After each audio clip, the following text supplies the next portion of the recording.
Hello, good morning. तो आज हमारा जो चैप्टर रहेगा that is the structure of atmosphere. Structure of atmosphere के अंदर हम बात करने वाले हैं कि इसके अंदर हम किन किन चीज़ों को डिस्कस करते हैं, क्या इसके अंदर हम और कुछ ऑप्शन के बारे में बात कर सकते हैं।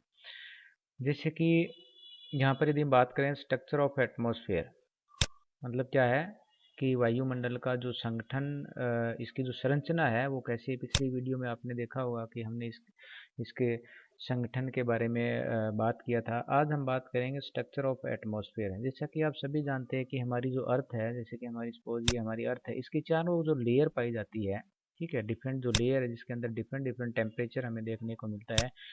ये जो लेयर है यही मिलकर हमारा इसका स्ट्रक्चर को तैयार करती है कि पृथ्वी के चारों तरफ जो पाया जाने वाला वायुमंडल का जो आवरण है वो केवल एक परत नहीं है, बल्कि इसमें हवा की अनेकों इसमें कंसेंट्रिक जो लेयर पाई जाती है, जिसमें हमें डेंसिटी और टेम्परेचर के अंदर डिफरेंट देखने को मिलता है। और यहीं से फिर हमारी जो है इसकी लेयर शुरू होती है। तो the atmosphere consist of different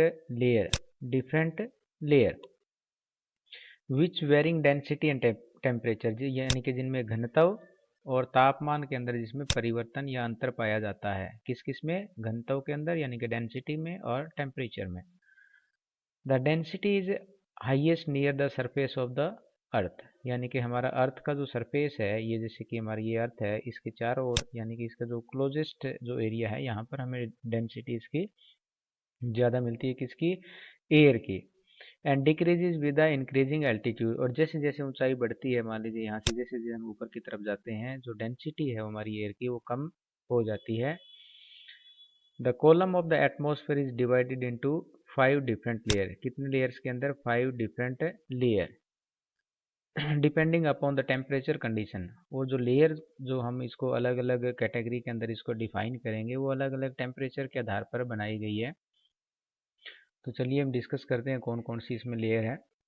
suppose सबसे पहले हम बात करें कि हमारे पास ये एक हमारा जो अर्थ सरफेस है, यहाँ से यदि हम बात करें ये अर्थ सरफेस है, तो यहाँ पर यदि हम बात करें ये हमारा एटमॉस्फेयर है। अर्थ के बाद जो हमारा ऊपर का जो लेयर आता है जिसके अंदर हम एटमॉस्फेयर की बात करें, तो यहाँ पर डिफरेंट डिफरेंट लेयर पाई जाती है। जैसे कि लेयर 1 है, लेयर 2 है, ये लेयर 3 है, ठीक है, और इस प्रकार से लेयर 4 है। तो ये जो पहली जो लेयर है हमारी, इसको हम बोलते हैं ट्रोपोस्फेयर। टी, इसको टी से मैं इसको एक बार नोट कर रहा हूँ, टी ट्रोपोस्फेयर। उसके बाद में ये हमारी जो स्ट्रेटोस्फेयर समताप मंडल जिसको हम बोलते हैं, उसके बाद में फिर ये हमारी मेसोस्फेयर है, ठीक है। उसके बाद में फिर हमारी टी यानी टी एस थर्मोस्फेयर है, और देन हमारी एक्सोस्फेयर है, ठीक है। ये हमारी डिफरेंट डिफरेंट लेयर है। इन लेयर को हम आगे डिस्कस करते हैं कैसे ये लेयर काम करती है। तो यहाँ हम आपको दिखाते हैं डिफरेंट लेयर्स। ये देखिए, यहाँ आप देख सकते हैं द अर्थ एटमॉस्फेयर लेयर। कौन कौन सी लेयर है इसमें? सबसे पहले यदि हम बात करें तो ये हमारी है ट्रोपोस्फेयर। कौन सी है? ट्रोपोस्फेयर। सेकंड हमारी इसमें स्ट्रेटोस्फेयर, ठीक है, जिसको हम ट्रोपोस्फेयर को सौर मंडल बोलते हैं। फिर हमारी आ जाती है स्ट्रेटोस्फेयर यानी कि समताप मंडल। मेसोस्फेयर की बात करें तो ये हमारा आता है मध्य मंडल। थर्मोस्फेयर की बात करें हम, ये हमारा जो थर्मोस्फेयर है। और एक्सोस्फेयर मतलब ये बाह्य मंडल। तो ये अलग अलग प्रकार की लेयर्स आती है। ये लेयर से मिलकर हमारा एटमॉस्फेयर का स्ट्रक्चर जो तैयार करती है। नेक्स्ट हम आपको बताते हैं इसमें, ये देखिए यहाँ यदि हम बात करते हैं इसके अंदर डिफरेंट डिफरेंट लेयर्स की, तो पहली हमारी जो लेयर है इसके बारे में हम बात करेंगे। जो फर्स्ट लेयर है ये हमारी, यहाँ पर हम बात करते हैं, ये हमारी है ट्रोपोस्फेयर। ट्रोपोस्फेयर, इस लेयर की क्या खास बात है, क्या इसकी विशेषता है यदि हम बात करें, तो जैसा कि सबसे पहले हमें पता है कि this layer is very closest to the earth surface. ये जो लेयर है हमारी अर्थ के बिल्कुल पास में पाई जाती है। ये जैसे कि हमारा अर्थ सरफेस है, ये यहाँ पर हम देख सकते हैं इसको। तो इस लेयर की जो हाइट है इक्वेटर, और यदि हम पोलर की बात करें ध्रुवों पर, और यदि हम पोलर पे इसमें भूमध्य रेखा पे बात करें, तो भूमध्य रेखा के ऊपर इसकी जो हाइट है वो मैक्सिमम है। मैक्सिमम कितनी है? ये लगभग हमें यहाँ पर देखने को मिलती है ये 18 किलोमीटर तक। यहाँ से 18 किलोमीटर तक इसकी हाइट हमें देखने को मिलती है। मान लीजिए हम इक्वेटर है, 0 डिग्री। यहाँ यदि हम बात करें तो ये ऊपर में 18 किलोमीटर, और जैसे जैसे हम नॉर्थ या साउथ की तरफ जाते हैं पोल की तरफ, तो इसकी हाइट है जो कम हो जाती है। अब इसके पीछे यदि हम बात करें रीज़न क्या है, तो यहाँ से इधर दूसरी साइड में यदि बात करें यहाँ इसकी कम हो रही है। इसके पीछे रीज़न क्या है? रीज़न ये है कि जो इक्वेटर यानी जो भूमध्य रेखा है वहाँ पर कन्वेक्शनल करंट चलती है, जिसको हम संवहन धाराएं बोलते हैं। तो इन कन्वेक्शनल करंट के कारण इसकी हाइट है जो टेम्परेचर काफ़ी ऊंचाई तक ये ले जाती है हीट को, एयर को।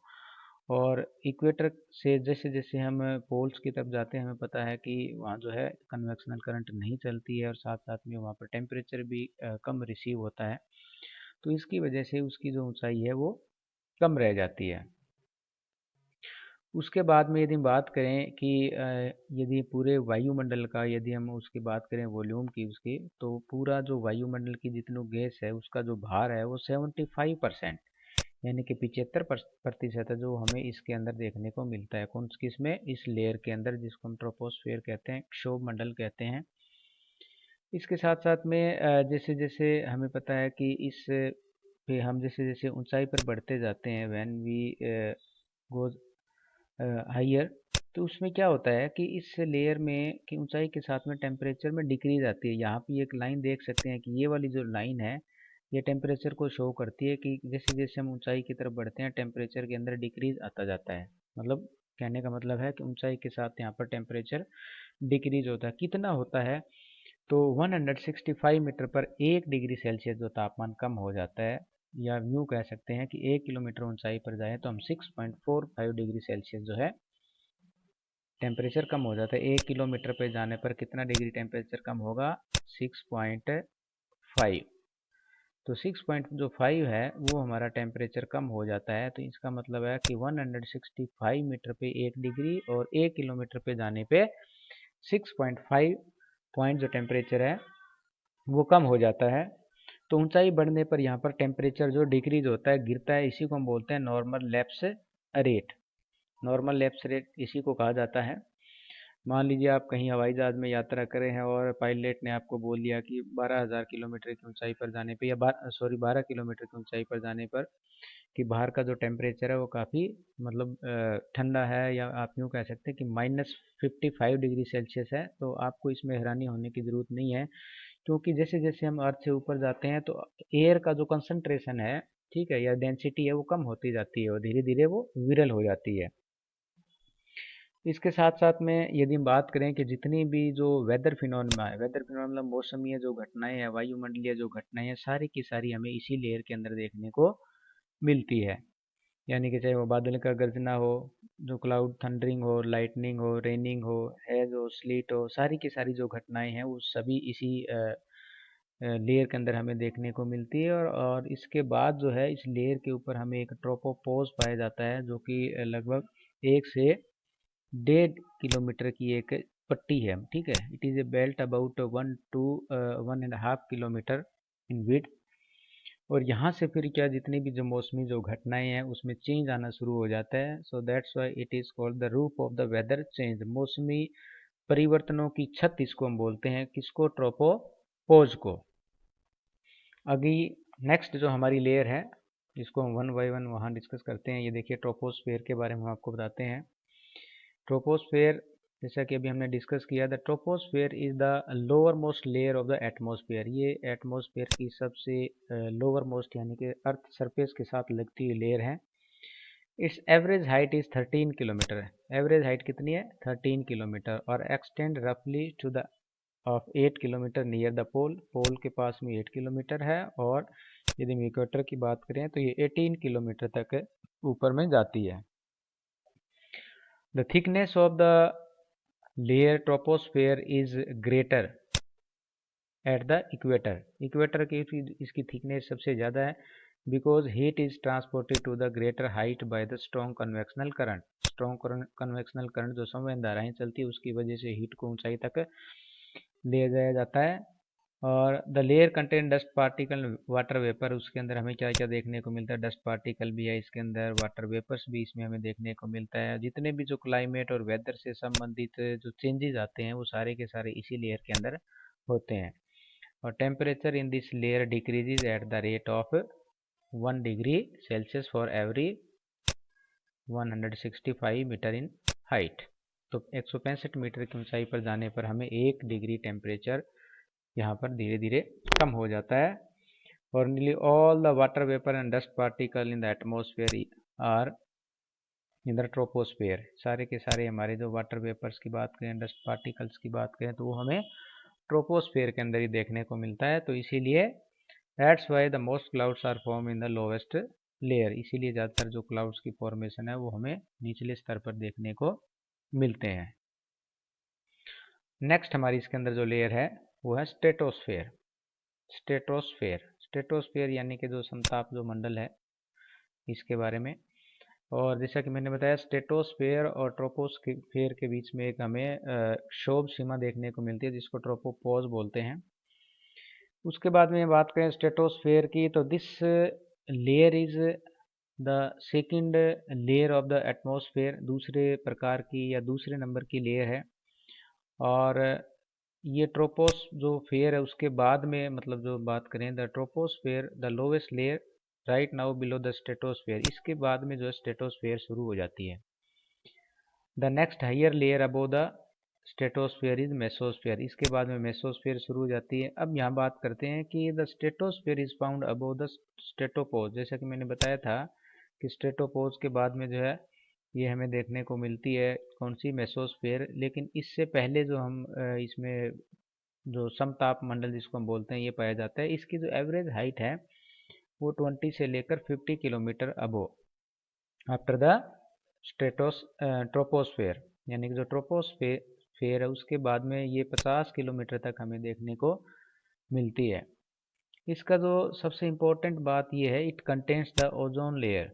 यानी कि इसमें कहता है कि शुरू में जैसे कि 18 किलोमीटर के बाद मान लीजिए हमारी ये लेयर है, ठीक है, ये सबसे पहले हमारी ये यहाँ तक जो है ट्रोपोस्फेयर, उसके बाद में ये 50 किलोमीटर तक जो अप टू 50 किलोमीटर तक ये हमारी जो लेयर है ये स्ट्रेटोस्फेयर है। यहाँ 20 किलोमीटर तक टेम्परेचर के अंदर कोई चेंजेस नहीं आता है। आफ्टर 20 किलोमीटर यानी 20 किलोमीटर से लेकर 50 किलोमीटर यानी जो 30 किलोमीटर का जो डिस्टेंस है या जो विड्थ है, इसके अंदर हमें अचानक से जो टेम्परेचर इंक्रीज हो जाता है, यानी कि बढ़ना शुरू कर देता है। क्यों बढ़ना शुरू कर देता है? क्योंकि इस लेयर के अंदर क्या है, ओजोन। इसके अंदर जो है ओजोन हमें देखने को मिलती है, ओजोन लेयर है। इस ओजोन लेयर के कारण ही जो है यहाँ पर टेम्परेचर में बढ़ोतरी होती है। जैसा कि हमें पता है कि ओजोन लेयर जो सन से आने वाली जो इनकमिंग सोलर रेडिएशन के साथ में जो अल्ट्रा वायलेट रेडिएशन होती है उससे हमें प्रोटेक्ट करती है। उसको ये जो हार्मफुल रेज है जिसको अर्थ पर आने से वो रोकती है और हमें इससे बचाती है। इसके बाद में यहाँ हम बात करें और कि वायुमंडल में जो ओजोन गैस पाई जाती है, जैसा कि अभी हमने बताया कि वो पराबैंगनी जो किरणें अल्ट्रावायलेट जो रेज है उससे हमारी रक्षा करती है। और इसके बाद में 50 किलोमीटर के बाद में जाने पर जो है ये रुक जाती है, मतलब तापमान में वृद्धि जो है, टेम्परेचर के अंदर जो इंक्रीजमेंट होता है वो धीरे धीरे कम हो जाता है। इसके बाद में समताप मंडल की यदि हम बात करें तो जो इस मंडल में अक्षांशीय जो ताप होता है, जो हमारा लैटिट्यूडनल हीट जो डिस्ट्रीब्यूशन है, जो क्षोभ मंडल से भिन्न होता है। यानी कि जो हमारा ट्रोपोस्फेयर के अंदर जो टेम्परेचर की हम बात करें उसका जो डिस्ट्रीब्यूशन है वो यहाँ पर इसमें थोड़ा अलग तरीके से होता है। और इसके साथ साथ में जो जो स्ट्रेटोस्फेयर है इसके ऊपर की जो लेयर है इसको हम बोलते हैं स्ट्रेटोपोज। जैसे कि ये हमारा यहाँ पर ये स्ट्रेटो है तो यहाँ पर आगे पोज आ जाता है, मतलब पोज का मतलब रुकावट या कोई सीमा। ये जो है ये भी एक 1 या 2 किलोमीटर की जो बेल्ट होती है, उसके बाद में हमारा मेसोस्फेयर शुरू हो जाता है। यहाँ पर आपको बताना चाहेंगे कि इस पेटी के अंदर यानी जो स्ट्रेटोपोज है, ठीक है, यहाँ पर हमें कभी कभी जो है दुर्लभ बादल जिसको हम पीयर्स क्लाउड भी कहते हैं दिखाई देते हैं। और यही मतलब जो लेयर है, जो पोज है, वो मुक्ता मेघों की जननी के नाम से जानी जाती है। जो pearls mother of pearls cloud जो है इसको कहा जाता है कि इसको ट्रोपोपोज को। नेक्स्ट हमारी इसके अंदर जो लेयर है वो है मेसोस्फेयर, यानी कि जिसको हम बोलते हैं मध्य मंडल। The mesosphere is the layer of the earth atmosphere that is directly above the stratosphere. Stratosphere के बाद की जो लेयर है वो हमारी मेसोस्फेयर है। इसकी जो हाइट है वो लगभग 80 किलोमीटर तक हमें देखने को मिलती है। कहाँ से? स्ट्रेटोस्फेयर के बाद में। And directly below the mesopause. In the mesosphere the temperature decrease. अब यहाँ आने पर क्या टेम्परेचर धीरे धीरे डिक्रीज हुआ है। समताप मंडल के अंदर इंक्रीज हुआ था, ट्रोपोस्फेयर के अंदर डिक्रीज हुआ था, यानी कि क्षोभ मंडल में कम हुआ, फिर थोड़ा बढ़ा, अब इसमें फिर जो है धीरे धीरे कम होगा। जैसे जैसे ऊंचाई बढ़ेगी तापमान के अंदर हमें कमी देखने को मिलेगी। The mesosphere lie above the stratosphere which extend up to the height of 80 kilometre. मैंने आपको बताया कि इसकी जो ऊंचाई है वो लगभग 80 किलोमीटर तक हमें देखने को मिलती है, यानी कि स्ट्रेटोस्फेयर के बाद में, यानी कि 50 से लेकर 80, यानी कि लगभग 30 किलोमीटर की इसकी चौड़ाई है। In this layer the temperature start decreasing with increasing the altitudes and this is up to the -100 degree Celsius. और तापमान गिरते कितना कितना हो जाता है? 100 degree Celsius, -100 degree Celsius at the height of 80 kilometre, यानी कि 80 किलोमीटर की ऊंचाई पर जाने पर टेम्परेचर के अंदर हमें काफ़ी गिरावट देखने को मिलती है। और मध्य मंडल में वायुमंडल का सबसे कम तापमान पाया जाता है। यहाँ पर आने वाली जो हमारी जो सोलर रेडिएशन है उनको मतलब अवशोषण होता है उनका, ठीक है, उनको अब्जॉर्ब होती है, जिसके लिए जलवाष्प, धूलकण, वाटर, ओजोन नहीं पाए जाते हैं। यहाँ पर जो भी हमारी जो सोलर रेडिएशन आती है उसका अब्जॉर्प्शन नहीं हो पाता है। क्यों नहीं हो पाता है? क्योंकि यहाँ पर ना तो कोई जलवाष्प है, धूलकण है, बादल है और ओजोन नहीं है। तो इस परत में हमें और कुछ देखने को मिलता है जिसमें हम इसको बोलते हैं ग्रीष्म काल में मध्य अक्षांश के अंदर, यानी कि विंटर के अंदर जो मिड लैटिट्यूड्स है उस रीजन के अंदर निशादीप्त मेघ, निशादीप्त मेघ देखने को मिलता है, जिनको नॉक्टिल्यूसेंट कहा जाता है। तो इन बादलों की उत्पत्ति उल्काओं के विखंडन, जैसे कि जो हमारे मिटियोर्स वगैरह आते हैं उनके जब वो टूट जाते हैं तो उससे जो धूलकण, जो हमारी यानी कि डस्ट पार्टिकल जो स्प्रेड होते हैं, उनके कारण जो है उनके जो न्यूक्लियाइज होती है उनके कंडेंस होने से उन बादलों की जो बनावट होती है। और इसके बाद की जो लेयर आती है इसको हम बोलते हैं मेसोपोज। ठीक है, मेसोस्फेयर के बाद की जो लेयर है इसको हम क्या बोलते हैं? मेसोपोज। नेक्स्ट हमारी इसके अंदर जो लेयर आती है वो है आइनोस्फेयर। आइनोस्फेयर यानी कि इसका दूसरा जो नाम है इसको हम बोलते हैं थर्मोस्फेयर, यानी कि इसको हिंदी में हम आयन मंडल के नाम से जानते हैं। The ionosphere is defined as the layer of the earth atmosphere that is ionized. Ionized के कारण, यानी कि जो सोलर विंड होती है, सोलर जो एनर्जी होती है जब वो आती है, ठीक है, तो उससे क्या होता है आयन मंडल में जो भी मतलब जो प्रेजेंट गैसेज है, गैस के जो कण है वो विद्युत आवेशी होते हैं। विद्युत आवेशी का मतलब है इलेक्ट्रिकली चार्ज होते हैं।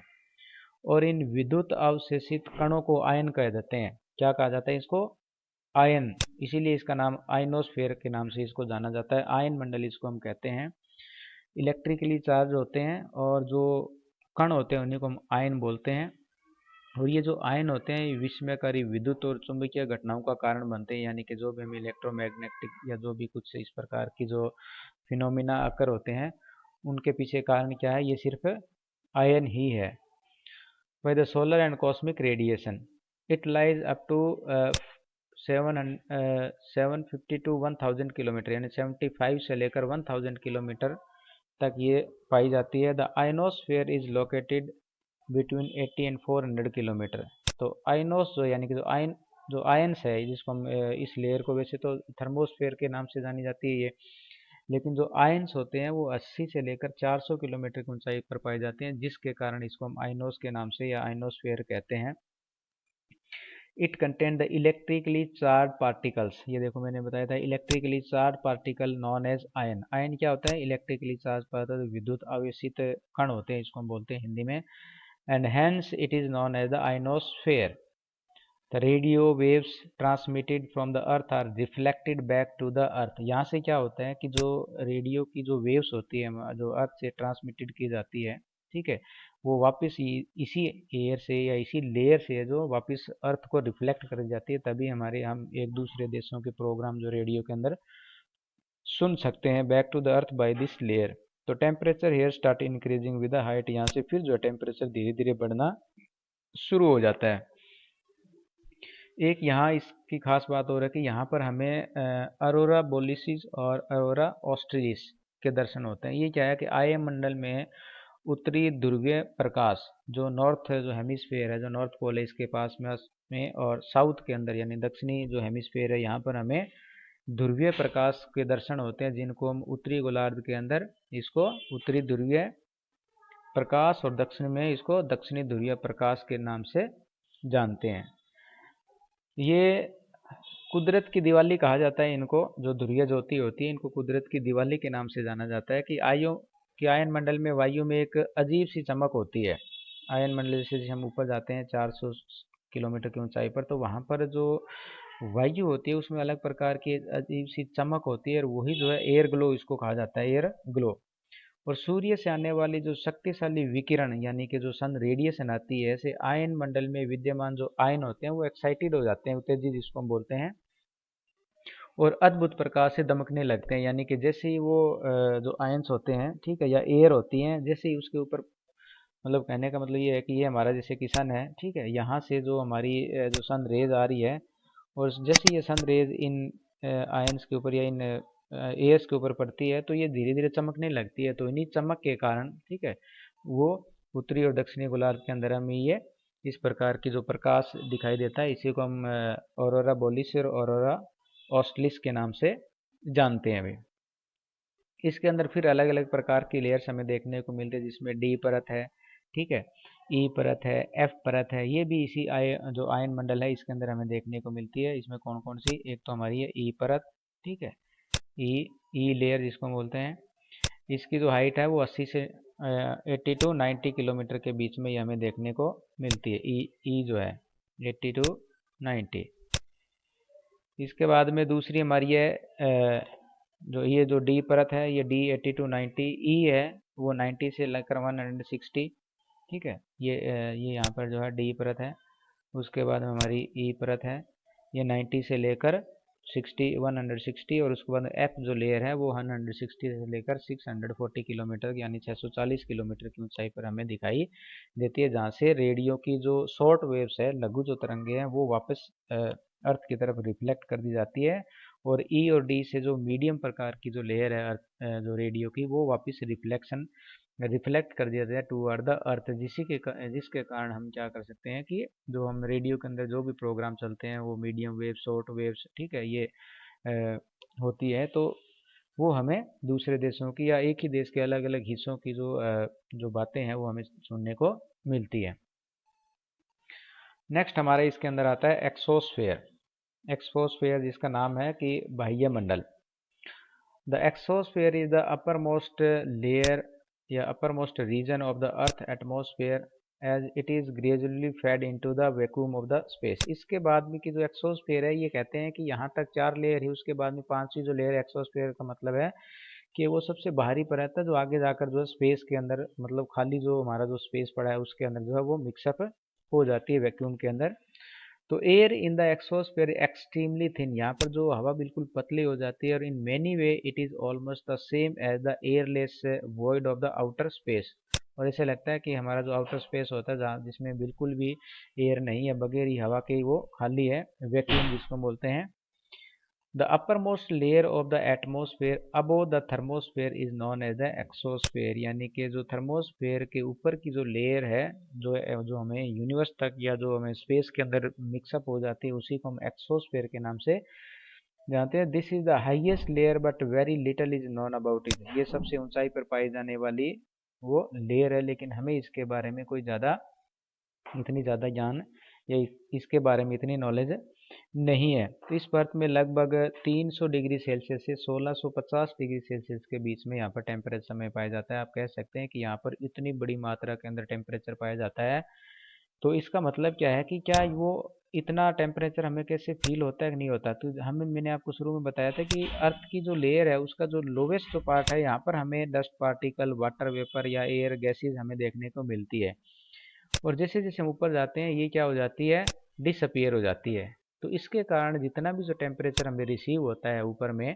ठीक है, चाहे वो कितना ही डिग्री सेल्सियस में, इतना फील नहीं हो पाता जितना कि हमें अर्थ के लेयर के पास में या अर्थ के बिल्कुल क्लोज हमें जो है फील होता है।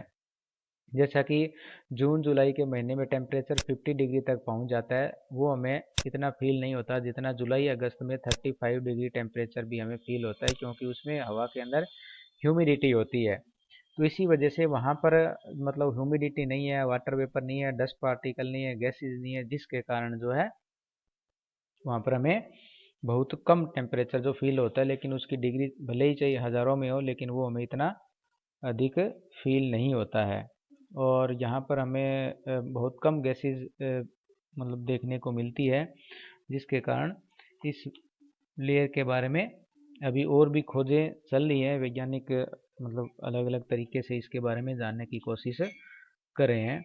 तो ये तो थी हमारी डिफरेंट लेयर, जिसमें हमने शोभ मंडल, शोभ समताप मंडल, मध्य मंडल, आयन मंडल, बाह्य मंडल के बारे में डिस्कस किया। तो इसके बाद में लास्ट हमारे इसमें पॉइंट है कि element of weather and climate. जैसा कि वायुमंडल है, चाहे हम मौसम की बात करें, वो अपने आप में कुछ नहीं है, चाहे वेदर के मौसम की बात करें, ठीक है, और क्लाइमेट की बात करें, वो क्या है, वो अलग अलग एलिमेंट्स से मिलकर बना है। कई बार ये क्वेश्चन पूछ लिया जाता है कि what are the elements of weather and climates. तो एलिमेंट्स की बात करें, temperature, pressure, wind, humidity, clouds और प्रेसिपिटेशन। दीज आर द, यानी कि तापमान है, वायु दाब है, हवा है, आर्द्रता है, बादल है और वर्षण है, ये सारे के सारे क्या है, हमारे वेदर और क्लाइमेट के तत्व है। और उन्हीं तत्वों में जब परिवर्तन होता है तो हमारे वेदर और क्लाइमेट के अंदर परिवर्तन हमें देखने को मिलता है। Thanks for being watching this video. Thanks a lot.